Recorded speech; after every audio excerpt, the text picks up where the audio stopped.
Alors, on va commencer cette première session de Keynote.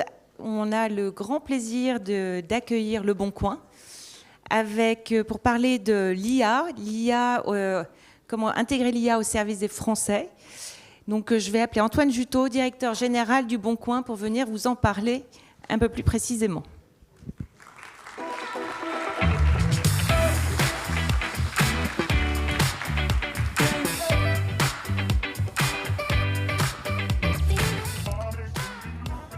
Bonjour à tous, c'est un plaisir d'être avec vous cet après-midi. Alors j'ai essayé de réfléchir à ce que je pourrais vous raconter sur l'IA, parce que je ne suis pas un spécialiste de l'IA. En tout cas, quand j'ai des discussions techniques avec mes équipes, parfois j'ai des moments un peu de solitude. Parce que je ne comprends pas toujours ce qu'elles me disent. Alors j'ai essayé de vous faire une présentation sur ce que j'expliquerai un peu à ma mère. Et je ne suis pas sûr qu'elle comprendrait, mais je me suis dit, je vais essayer de vous expliquer comment nous, on a eu une approche sur l'IA et comment, vous allez le voir, l'IA fait partie intégrante du Bon Coin, elle est très présente partout sur la plateforme, mais comment aussi on a tout fait pour qu'elle ne se voit pas. Voilà, donc c'était une ambition de parler d'IA sans parler d'IA, c'est assez difficile. Alors d'abord quelques chiffres pour vous expliquer aussi le contexte de pourquoi on s'est mis à intégrer des solutions d'IA rapidement sur la plateforme. On est des gens assez pragmatiques, mais aussi on a été confronté rapidement à des volumétries très importantes sur notre plateforme. On touche aujourd'hui à peu près un Français sur deux chaque mois. On a actuellement sur la plateforme 84 millions de produits. De tous les types qui sont dans 85 univers différents. On a aussi on a un site des mobiliers d'automobiles sur lesquels on a acquis des positions de leadership assez importantes ces dernières années. On se proclame deuxième site e-commerce. Je ne me rappelle même pas quel est le premier, je n'arrive pas à me souvenir. Une boîte américaine, je crois. Et je ne sais pas pourquoi on n'est que deuxième. Il faudrait que je le dise à mes équipes aussi, ça. En tout cas, deuxième donc, médaille d'argent. Et puis on a 500 000 professionnels sur la plateforme. Voilà. Donc ça, c'est ce qu'on est aujourd'hui, mais évidemment, ça ne s'est pas construit en une journée. Et l'IA a joué un rôle justement pour l'accélération et pour atteindre ces chiffres on n'a pas atteint ces chiffres tout de suite, mais on les a rencontrés assez rapidement. Et notamment, on a aussi énormément d'impact sur les Français. Alors, ce sont des chiffres assez flatteurs dans plein d'aspects, mais globalement, on a un impact économique, social et écologique très important. Alors, on est une plateforme de C2C, pourvoyeur de pouvoir d'achat et de transition écologique. Voilà. C'est comme ça qu'on essaye d'animer notre quotidien, avec une ambition aussi d'avoir un impact positif sur notre environnement. Voilà. C'est ce qu'on essaie de faire. Mais derrière ça, on a une obsession, c'est notre facilité d'usage. Quand vous êtes collaborateur du Bon Coin ou quand vous faites votre parcours d'intégration, vous passez les premiers mois dans l'entreprise, ce qui vous choque probablement, c'était cette obsession de la simplicité, de l'automatisation, du pragmatisme, du chemin le plus court à atteindre. Ça fait partie de la culture d'entreprise et c'est très présent dans cette facilité d'usage, et vous allez voir pourquoi l'IA a joué un rôle dans cela. Alors, une des raisons pour lesquelles on a utilisé l'IA, ça a été ce sujet-là. Ça a été le sujet, ce qu'on appelle les records. Alors, les records, c'est flatteur pour mes actionnaires. Ils adorent ça, les records. C'est aussi flatteur et intéressant pour les collaborateurs. Ça récompense leur travail quotidien. Mais c'est un truc qui a sacrément foutu le bordel dans la boîte ces 15 dernières années. Parce que c'est une plateforme au début qui n'était pas conçue pour avoir 30 millions de collaborateurs, enfin 30 millions de collaborateurs, vous êtes tous des collaborateurs, 30 millions de Français. C'était une plateforme qui venait de Suède au départ et qui avait l'ambition de gérer quelques millions de Suédois qui voulaient faire de la transition écologique. Alors, cette plateforme, elle s'est développée au fil du temps et elle a rapidement cassé les plafonds de verre de tous les paramètres techniques qu'une plateforme peut avoir. Et elle le fait encore d'ailleurs aujourd'hui, moins, parce qu'évidemment, elle s'est sophistiquée au fil du temps. Mais la réalité, c'est que une des applications de l'IA a été de gérer ces volumes énormes de transactions. Quand vous avez 1 million d'annonces déposées par jour, que vous devez contrôler toutes ces annonces, les faire passer dans vos flux, il y a une quinzaine d'années, on avait 300 personnes qui contrôlaient à l'extérieur pour pouvoir justement vérifier que ces annonces portaient les réglementations normales d'un dépôt d'annonce d'un objet d'occasion. Aujourd'hui, évidemment, on a automatisé ça, mais les volumétries font qu'on a dépassé nos limites humaines, donc on a automatisé au maximum pour pouvoir gérer ça. Il y a aussi des problématiques de trafic et d'audience. Bon, ça, c'est plutôt une bonne nouvelle. On est plutôt à la recherche de trafic et d'efficacité. Mais aujourd'hui, toute cette accélération s'est faite parce que la plateforme est devenue un écosystème automatisé qui utilise beaucoup de technologies à plein d'endroits, justement, pour être capable de gérer ces volumétries qui sont très importantes. Alors, ça se fait avec une entreprise derrière, c'est 1500 collaborateurs.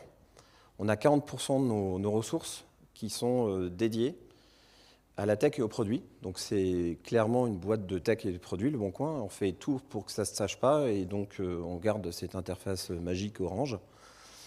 Mais derrière, c'est une boîte qui réfléchit à sa plateforme, qui a environ 900 microservices. Donc c'est une plateforme très, très modulaire, gérée par une soixantaine d'équipes dans la tech et le produit, qui en parallèle travaillent sur des composants de manière autonome. Donc autonome, ça veut dire 400 mises à jour par semaine sur la plateforme. Donc c'est une vraie machine automatisée. Alors là, je suis content de le dire aujourd'hui, mais il y a 15 ans, c'était 2 releases par semaine. Et quand on en faisait une, je croyais à chaque fois qu'on allait s'arrêter. Là aujourd'hui, certainement depuis que je vous parle, il y en a eu plusieurs qui ont été faites. C'est automatique, il n'y a rien qui est fait manuellement. Il y a 5000 tests automatiques qui passent tout le temps pour évaluer que nos parcours sont compatibles avec les navigateurs, sont compatibles avec les applications, etc. D'accord ? Donc, on a absorbé ça. Aujourd'hui, notre structure d'équipe font qu'on a 60 petites entreprises qui travaillent en parallèle et qui ont tous au moins un cas d'application d'IA dans leur roadmap chaque quarter. D'accord ? C'est la règle. Alors, ensuite, merci de me laisser faire la présentation. Comme ça, j'ai pris un peu de vocabulaire aussi au passage. J'ai essayé de voir justement où est-ce qu'on se situait dans le monde de l'IA et d'essayer de comprendre quel avait été notre parcours, nous. Alors, nous, on a... Je crois que j'ai les premiers cas d'application juste derrière, mais on a évidemment fait un chemin sur l'IA. On a la première fois développé nos premiers algorithmes de contrôle en 2011, quand on a commencé à franchir les premiers volumétries très importantes de dépôt d'annonces. On a dit c'est plus possible, on ne s'en sortira pas. Donc on a commencé à développer des algorithmes assez simples au départ, il y avait une vingtaine de critères. Et puis on est monté à 70, et puis on est monté à une centaine, et aujourd'hui on est à des milliers. Donc ça c'est une trajectoire qu'on a fait, donc on a évidemment vécu tout ce chemin, et au fur et à mesure on a intégré ces technologies qui sont venues enrichir notre plateforme et c'est une courbe d'expérience, évidemment. D'accord ? Je dirais qu'aujourd'hui, si on devait se noter, on doit être à, je sais pas, 5 sur 10 en termes de maîtrise. Et on est en train de basculer vers la partie générative. Voilà, c'est notre trajectoire. Alors, j'ai essayé de me poser la question de savoir, mais pourquoi c'est aussi important ce sujet ? Bon, ça, c'est des chiffres que vous connaissez certainement, et c'est important parce que nous, on se pose pas mal de questions sur quel rôle on veut jouer dans notre écosystème. Alors ça, c'est les chiffres que vous connaissez peut-être sur la France, mais l'IA aujourd'hui, c'est le secteur qui lève le plus de fonds dans la tech. Pas toujours à propos, hein, parfois des levées de fonds avec quelques slides suffisent, mais j'en ai vu il n'y a pas longtemps. Mais globalement, il y a quand même des moyens très importants qui sont déployés. Pourquoi ? Parce que globalement, la partie... c'est pas tellement la partie algorithmique qui pose un problème, c'est la partie hardware qui coûte cher, très cher. Pour une boîte comme la nôtre, c'est très coûteux évidemment de déployer ces technologies parce que les volumétries sont juste gigantesques de nos données. Je vous donnerai tout à l'heure la taille de notre base de données. J'ai été obligé de chercher sur le dictionnaire parce que je ne savais pas ce que c'était un péta. Péta quelque chose. Voilà. Donc c'est 1300 Tera. Voilà, vous n'avez pas perdu votre journée, mais c'est en gros, il faut des outils en parallèle et de l'investissement très important, et c'est ce à quoi principalement cet argent est destiné. Il est destiné à payer de l'hébergement, globalement. C'est ça aujourd'hui l'investissement, d'accord ? 1000 startups d'IA en 2025, pour un pays comme la France, c'est hors du commun. Ça veut dire que c'est comme le secteur qui capte énormément d'investissement. Et aujourd'hui, il va y avoir une question sur est-ce qu'on a les équipes pour déployer ces technologies ? Alors nous, on s'est heurté assez vite au recrutement sur ce sujet-là. On a donc 700 personnes en tech et en produit. On a plusieurs dizaines de personnes qui sont formées sur ces technologies, mais on a peiné à les avoir. Et aujourd'hui, elles sont chassées, évidemment, pour rejoindre d'autres aventures. Okay, donc c'est un vrai sujet, mais on manque globalement de ressources. Ensuite, je me suis posé la question qui est de dire est-ce que les Français, ça les intéresse ? Alors, ça les intéresse, en fait, oui et non. Je dirais qu'ils sont intéressés par l'IA générative parce que tout le monde a fait des essais, c'est assez bluffant, et tout le monde est assez effrayant de ces activités-là. Et aujourd'hui, c'est en train de se déployer comme assez massivement. Je ne pensais pas que c'était aussi réparti. Par contre, le problème que ça crée, c'est la génération de stress. Et pourquoi je vous en parle ? Parce que, notamment dans l'e-commerce, pour une plateforme comme la nôtre, où tout est basé sur la confiance, puisque 100% des transactions se font dans un état de confiance, notamment sur les produits d'occasion. Si vous n'avez pas confiance, la transaction va se passer extrêmement mal. D'accord ? Donc tout notre objectif à nous, c'est d'enlever la friction dans la transaction. Or, aujourd'hui, clairement, l'IA, elle vit dans un environnement elle crée du stress. Alors, pour les gens eux-mêmes qui se disent, un jour, mes enfants n'auront pas de travail parce que l'IA les aura remplacés, parce que je ne suis pas très bien informé, ou parce que les IA me poussent des contenus que je n'ai pas envie de voir, parce que je vais devenir dépendant, parce que les métiers de la création vont être substitués, parce que l'environnement, etc. Bon, bref. Ça crée du stress, parce que c'est un nouveau secteur d'activité. Nous, on a fait un choix de se dire, on va gérer ce stress de nos utilisateurs sur notre plateforme pour que justement, ils n'envoient pas d'IA, ou très peu, pour que ça soit substitué par un usage, et le plus simple et le plus pragmatique possible. OK ? Alors, comment on a traité ce sujet en interne ? D'abord, dans nos valeurs, nous, on a une valeur de pragmatisme qui est présentée à tous les collaborateurs. Quand on arrive au Bon Coin, on dit trouve le chemin le plus court pour atteindre ton objectif. C'est la première chose qu'on dit aux collaborateurs. Alors, c'est pas facile comme exercice parce que, notamment pour les groupes qui commencent à être structurés comme nous, qui commencent à être sophistiqués, trouve le chemin le plus court pour atteindre ton objectif, ça marche quand on est 5, quand on est 15, mais quand on est 1500, ça commence à être plus compliqué. Pourtant, on essaie de maintenir cette valeur au centre. Alors, on a basé sur 3 éléments. On a dit, si on doit faire de l'IA, on doit être efficace, on doit faire simple, et on doit en priorité le faire en interne et éventuellement s'appuyer sur l'externe. On doit utiliser des solutions existantes dès que possible, c'est-à-dire qu'on ne réinvente pas la roue. Ce n'est pas parce que ça a été inventé par quelqu'un d'autre que ce n'est pas bien et qu'on doit l'utiliser. Et enfin, faisons des partenariats pour des problématiques très spécifiques. Appuyons-nous sur des gens qui savent mieux faire les choses que nous. Alors, quels enjeux on s'est fixés ? Alors, j'aime pas trop le terme de rester leader, je dirais plutôt être un excellent challenger. C'est plutôt une mentalité d'être challenger. C'est bien d'avoir des gros chiffres, mais la mentalité de challenger, c'est la mentalité qui se permet de se renouveler, d'être énervé par la première position, de l'être en permanence. D'accord ? Et ça, culturellement, j'espère que le Bon Coin l'a. Donc en fait, c'est une question de position sur notre marché et d'être capable d'améliorer les performances qu'on fournit à nos clients. Et pour ça, il faut avoir une mentalité de se dire toujours plus, je veux améliorer mes processus. Notre métier, c'est de générer des leads. On veut être meilleur dans l'attribution des leads. Comment on fait ? On se benchmark, on se compare, on teste, on échoue, on recommence, etc. Mais on ne croit pas qu'on est leader. Ça passe par l'expérience satisfaction client. Ça, c'est une obsession au sein du Bon Coin. Il y a une obsession du parcours, pas one click, parce que ça n'existe pas le parcours one click, mais le parcours en peu de clics. Et tous les parcours sont testés en permanence avec cette obsession de les réduire. Parce qu'on veut que ça soit immédiat, parce qu'on veut que l'expérience d'achat soit rapide, encore une fois, sans friction. Et le dernier élément sur lequel on s'est fixé un enjeu, c'est l'excellence opérationnelle.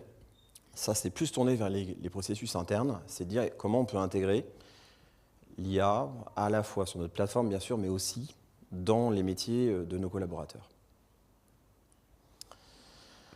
Alors, comment ça s'est passé? Bon, globalement, on a en réalité, on va dire officiellement, intégré le premier modèle de machine learning en 2019, même si probablement la genèse on va dire des premières fonctionnalités date plutôt de 2011, voire 2013. Le premier modèle, on va dire, d'IA générative, lui, il a été déployé en 2023, et ensuite, aujourd'hui, on est en 2025, on a environ 66 cas d'usage sur la plateforme. Alors, est-ce que c'est beaucoup, est-ce que c'est pas beaucoup? Je ne peux pas vous dire. En tout cas, je peux vous dire un truc, c'est qu'il n'y a pas une seule page du Bon Coin qui n'a pas d'IA. Parce qu'elles sont toutes influencées par une fonctionnalité d'IA aujourd'hui. 66 cas d'usage. Nous, on pense que d'ici 12 mois, on en aura 2 fois plus. Et toutes les fonctionnalités qu'on déploie doivent avoir au moins 20% d'efficacité supérieure aux fonctionnalités actuelles sans IA. C'est la règle. Il faut que vous fassiez 20% de mieux, parce que ça coûte cher de faire ces fonctionnalités, mais aussi vous devez démontrer que l'efficacité est supérieure. D'accord ? Donc là, aujourd'hui, on a déployé dans 11 équipes qui intègrent des modèles d'IA. D'ici la fin de l'année, il y en aura 30. Et c'est très intégré dans tous les processus et dans toutes les feature teams qui aujourd'hui sont 60 ou 65 feature teams. Et donc le volume important de données, c'est le 1,3 péta, donc, qui est aujourd'hui un volume très important de gestion de données et qui, sans ces modèles-là, ne pourrait pas être utilisé en IA. Alors qu'est-ce qu'il couvre, ces cas d'usage? Il couvre 3 grandes choses pour une plateforme comme la nôtre, e-commerçante. Nous, on a un sujet autour du dépôt des produits, des annonces.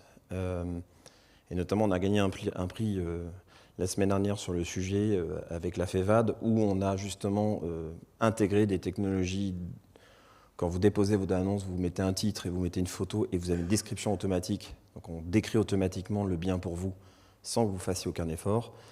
Et vous avez aussi le contrôle de qualité des annonces, les suggestions de prix, qui est très important dans une transaction, les suggestions de poids pour la livraison, on calcule automatiquement les poids, le détourage des photos, etc., etc. Donc ça, c'est un élément très critique puisque c'est l'élément premier du vendeur, sachant que les vendeurs sur la plateforme Le Bon Coin sont les plus importants. Les vendeurs sont plus importants que les acheteurs. Ça, c'est une originalité du Bon Coin. On n'est pas les seuls comme ça, mais on est très focus sur les contenus qui entrent sur notre plateforme. On veut des contenus uniques. Et ces contenus sont très importants. Donc il faut que les vendeurs parlent de nous. Et donc les vendeurs doivent avoir une expérience fluide, sans friction, précise, pour qu'ils puissent vendre rapidement leurs biens. Pourquoi ? Parce que les vendeurs deviennent acheteurs, ils redeviennent vendeurs. C'est un cercle vertueux. Mais en tout cas, ce qui est le plus important pour nous, ce sont les vendeurs. Ensuite, il y a la recherche de visibilité. Ça, ce sont des cas qu'on a pas mal développés, notamment sur la recherche visuelle. Ça aussi, on a eu une récompense la semaine dernière. C'est vous faites une recherche par image et vous avez un descriptif, un listing qui correspond à votre photo. Alors ça, au début, je pensais que c'était un gadget. Donc j'ai dit ça il y a 2 mois à mes équipes en disant « mais c'est un gadget, la recherche par image, c'est pour vous faire plaisir ». Pardon, j'ai eu tort. Bien en plus, tort, parce que, évidemment, j'ai oublié un truc, c'est que mes clients, ils ne savent pas décrire ce qu'ils cherchent. Ils ne savent pas décrire ce truc, parce que moi non plus, je n'arrive pas à le décrire d'ailleurs. Mais si vous le cherchez demain, vous voulez le décrire, vous allez dire bah, c'est rond, c'est gris au-dessus, on peut s'asseoir. Donc vous allez vous perdre dans une recherche texte qui va prendre du temps, alors qu'une photo vaut 1000 mots. Et donc il va vous trouver le machin rond, gris, pareil, sur le Bon Coin. Dans les 83 millions de produits, il doit bien avoir un machin comme ça. Ouais. Bah, j'ai oublié que fallait que je pense à la place de mes clients. Mes clients, ils veulent ça. Ils veulent l'immédiateté et surtout, ils ne savent pas décrire. D'accord ? Cette fonctionnalité-là, en 3 semaines, elle a fait 30 millions de recherches. Donc j'ai eu bien tort, là. Ça arrive. Je leur dis, ouais, mais c'est 30 millions parmi 250 millions de recherches, donc c'est petit. Voilà, c'était ça, vous voyez, mon argumentaire, c'était assez faible. Et après, je les ai félicités quand même, après avoir fait comme preuve de mauvaise foi, comme il faut. En tant que patron, il faut être de mauvaise foi. Et ça, je suis pas mal là-dessus. Et puis le dernier élément sur lequel on utilise pas mal, c'est les outils internes. Alors, notamment, on a développé notre propre assistant interne qui s'appelle Ada, qui nous permet justement d'assister nos collaborateurs dans la traduction,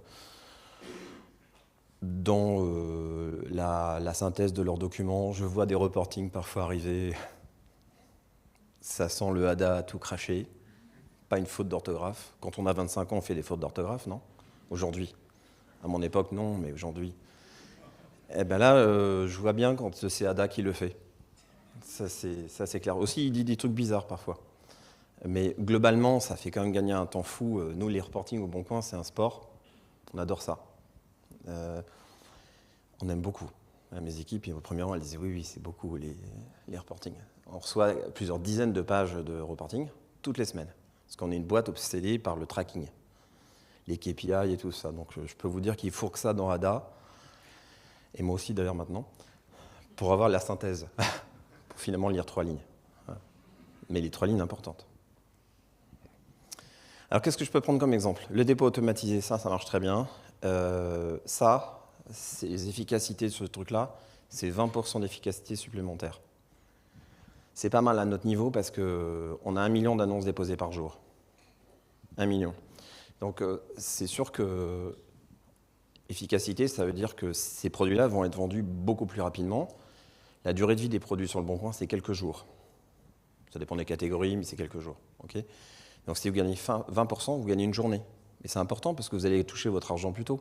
Parce qu'ils gagnent quand même 250 € par an. Donc nous, notre objectif, c'est de faire monter à 300, 350, 400. Okay ? Donc 20% d'efficacité. Je leur avais dit 20%, ils sont pile dessus, eux. Comme par hasard. Recherche visuelle. 10 millions de recherches, 3 semaines.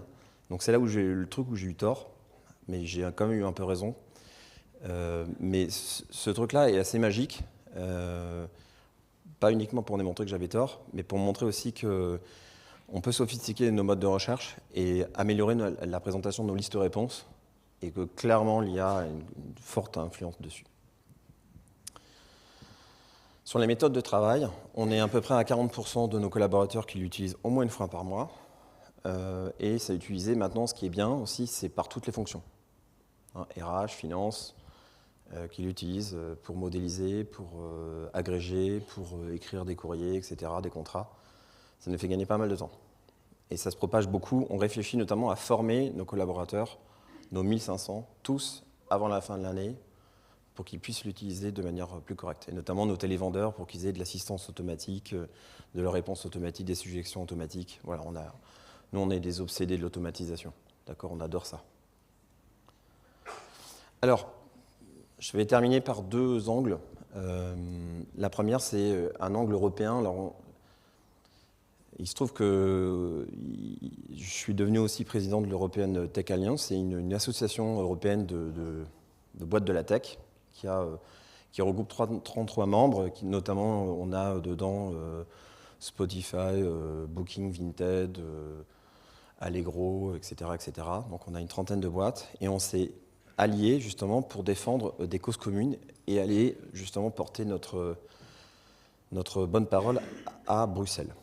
Okay ? Donc notre objectif, c'était d'influencer notamment les débats sur l'IA et notamment sur plusieurs thématiques. La première, c'est que, il faut créer les conditions d'investissement de l'IA, notamment fiscales, mais pas uniquement. Aussi, il faut créer des conditions réglementaires, on va dire éthiques, autour de cette IA. C'est une vraie question. Alors pour une boîte comme Le Bon Coin, les données qu'on gère, ce sont des données de consommation. Donc elles sont sensibles, mais ce n'est pas non plus des données de la vie personnelle de de votre quotidien, de vos hobbies, c'est pas ça. De vos opinions politiques, pas du tout. C'est ce que vous consommez. Mais il y a évidemment d'autres acteurs qui ont, accès à des données bien plus importantes et qui les utilisent aussi pour améliorer leur ciblage e-commerçant. Okay. Donc nous, on a apporté une politique de compétitivité. C'est plutôt un équilibre de concurrence entre les acteurs européens et les acteurs qui ne sont pas en Europe pour qu'ils appliquent justement une espèce de charte autour de l'IA et qu'on puisse justement la défendre, basée autour de 3 aspects. La sécurité des données, ça c'est un élément critique dans l'IA. Limiter les risques de manipulation. Alors c'est un peu moins vrai pour les sites e-commerçants, mais pour les sites médias, c'est un vrai sujet.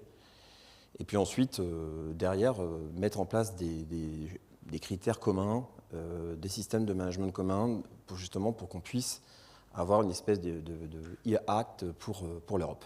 Okay, c'est sur ça qu'on a travaillé, je vous en parle un instant, mais je pense que c'est important que des acteurs comme nous, on puisse justement faire porter notre voix à Bruxelles sur ces sujets-là qui influencent tout l'écosystème digital et tous les utilisateurs européens. Je pense qu'il faut être fier de ça. Honnêtement, tous les acteurs aujourd'hui investissent.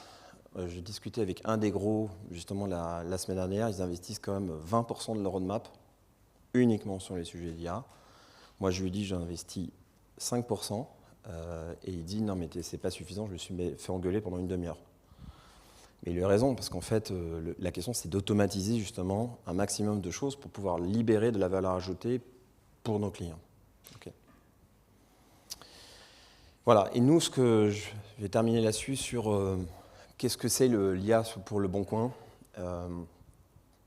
D'abord, nous, on a une vision qui est de dire, on pense que l'IA, ça doit être une technologie populaire. Alors c'est un gros mot en ce moment, populaire, en fait, qui s'adresse à tous. Finalement, nos utilisateurs, ils s'en fichent de savoir qu'il y a de l'IA sur notre plateforme. Ce qu'ils veulent, c'est acheter et vendre. Ils ont une utilisation bien plus simple de la plateforme que ce qu'on peut imaginer. Par contre, d'avoir toutes les technologies derrière pour les aider à faire ces ventes, ça, c'est utile. Donc, on a fixé 3 axes. La première, c'est l'opportunité d'être plus efficace, de rendre notre plateforme plus personnalisée, plus rapide, sans friction. La deuxième, c'est d'être plus transparent, que quand ils sont sur notre plateforme, ils ont l'impression qu'on ne se moque pas d'eux, qu'on ne détourne pas leurs données, qu'on a une utilisation sage de leurs informations. Et enfin, démocratiser et simple. Nous, on a une obsession pour avoir des clics rapides et être capable, en tant qu'e-commerçant, justement, d'effectuer des mises en relation simples. Donc, je dirais pour nous, l'IA, c'est clairement une position assumée, c'est-à-dire qu'on est une boîte de tech, mais on ne l'utilise que pour améliorer notre service et être encore plus populaire que ce que nous sommes aujourd'hui. Merci.